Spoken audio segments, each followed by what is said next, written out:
Hey guys, today I'm going to be doing a book review on The Night Tiger by Yangsze Choo.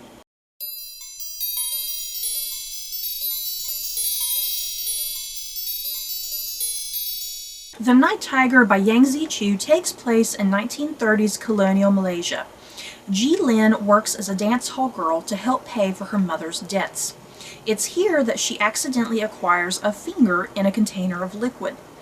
This ties into an 11-year-old boy, Ren, who is trying to find this finger which belongs to his master who has just died. He needs to find the finger, bury it with his master, in order for his master to move on in the afterlife. The stories of Ji Lin and Ren collide as they come across mysterious deaths, stories of men who can turn into tigers, and dangerous happenings at the hospital. The Night Tiger is a coming-of-age story of a child and a young woman as they try to navigate in a society that would rather have them stay silent and invisible. Yes, you guys, another perfect book by Yangsze Choo. I previously read her Ghost Bride novel, The Ghost Bride. I loved that book. I've been highly anticipating another book by Yangsze Choo. So yeah, here's this book. I freaking adored it, you guys. I was not disappointed. Thank goodness. And yeah, I mean, I really didn't know anything about this book prior to going into it. I kind of had a very, very vague idea of what it was about. Other than that, I mean, I really didn't care. Yangsze Choo's name was on the cover. I was like, I don't care. I'm going to get it either way. And I really just got to thank Yangsze Choo. You know, I don't read enough Asian historical fiction as it is. I tend to read a lot of European historical fiction. So I've just really been appreciating her, you know, her two novels that I've read so far, primarily focusing on colonial Malaysia. I just really been enjoying that aspect of the novels and kind of getting introduced to that time period and that culture and whatnot. So yeah, let's get into my thoughts and feelings on The Night Tiger by Yangsze Choo, you guys, other than me just adoring it. On the surface, the plot of The Night Tiger sounds rather bizarre and maybe ridiculous. Because it's like missing fingers. We're on the hunt for a missing finger to rebury with this dead guy so he can move on in the afterlife. And then in the background there's also the myth of were-tigers. You know, instead of werewolves, it's were-tigers, which is kind of a similar concept to werewolves. And there's kind of that thing as well, you know, or there's some people running around who can shapeshift into were-tigers and whatnot. So there's a lot of craziness going on in this book. Were-tigers, missing fingers, some mysterious deaths, some craziness going on at the local hospital. How do the characters of Ji Lin and Ren, how do they eventually kind of connect? You know, how are they going to connect? What is kind of the big narrative going on here? What's overall being said? And I think Yangsze Choo just really brilliantly puts this narrative together. The way she ties in the individual characters, how they all eventually collide and meet up, and kind of the common things that are happening. Just a lot of very interesting things going on, very cleverly and brilliantly done by Yangsze Choo. And it all kind of makes sense, you know. You're not left at the end of the book going, well, wait a minute. You know, there's no loose ends. Like everything feels wrapped up in such a way that it all makes sense to you by the end.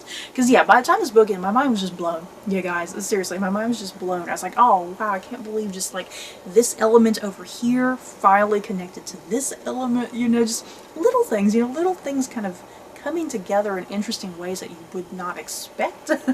And I do definitely have to gush about the characters. I loved the main character of Ji Lin. She's a young woman, essentially living in a society that doesn't want her to have an opinion or a voice. Her family just wants her to be married off so they don't have to deal with her. And yet, in the meantime, she's working two jobs that she shouldn't even be working, because yeah, her parents don't even want her to be working because it's just rather scandalous. It looks bad to a man who wants to marry her.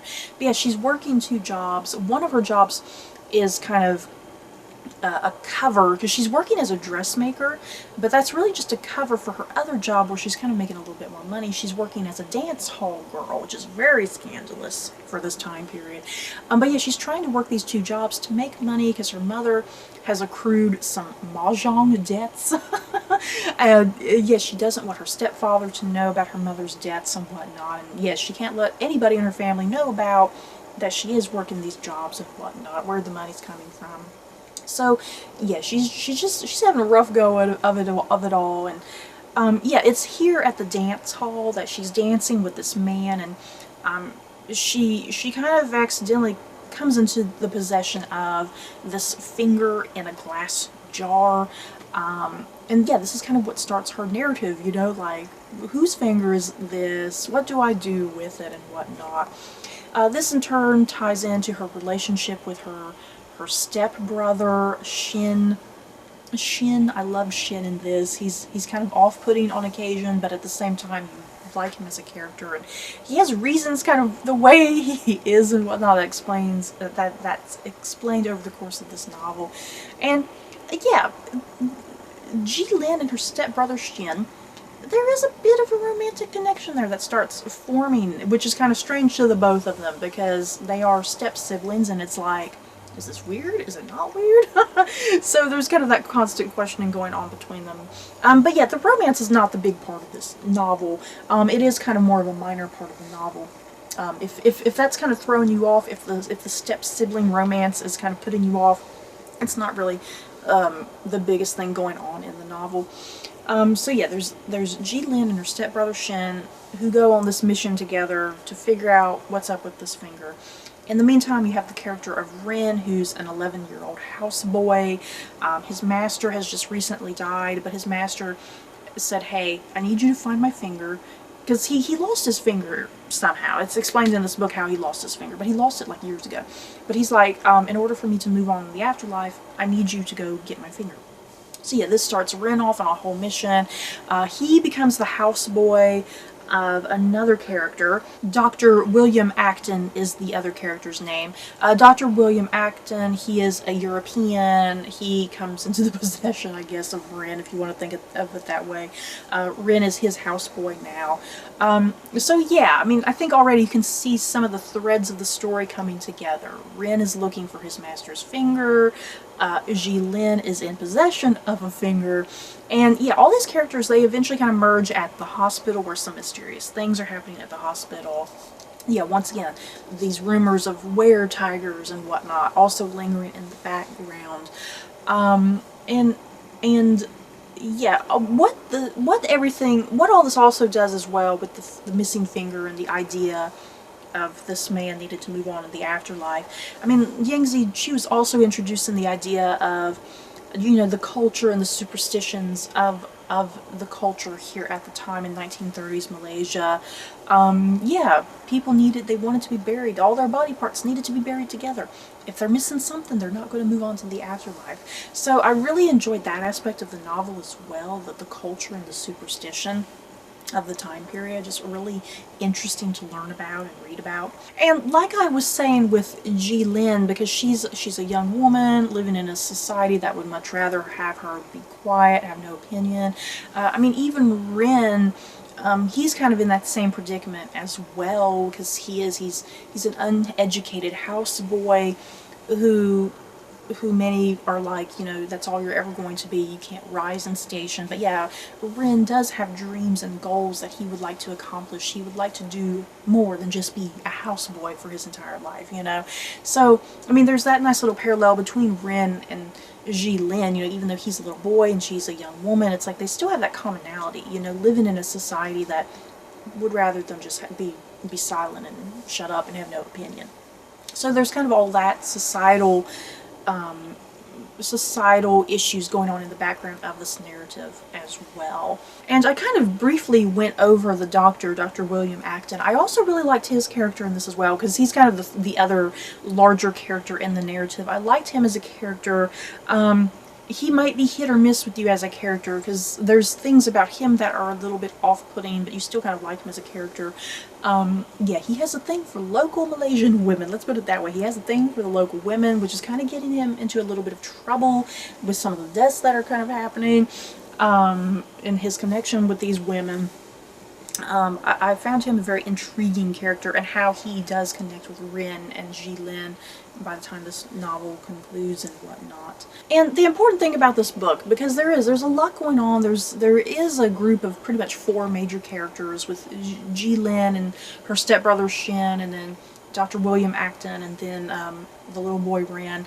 That's your primary 4 characters, and yeah, all these characters are doing kind of their own individual thing, but at the end of the day, I mean, this all comes together in a really great way.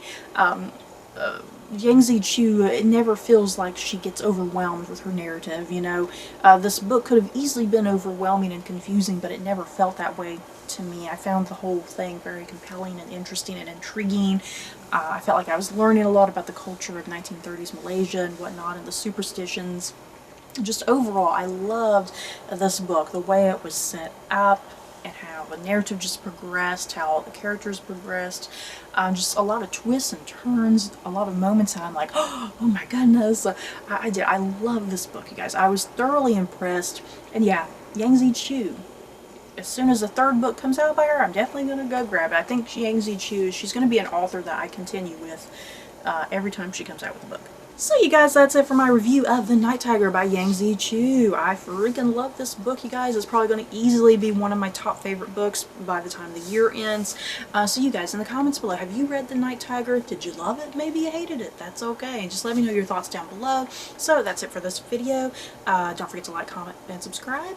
And if you like this video, you may like these other videos. Bye guys.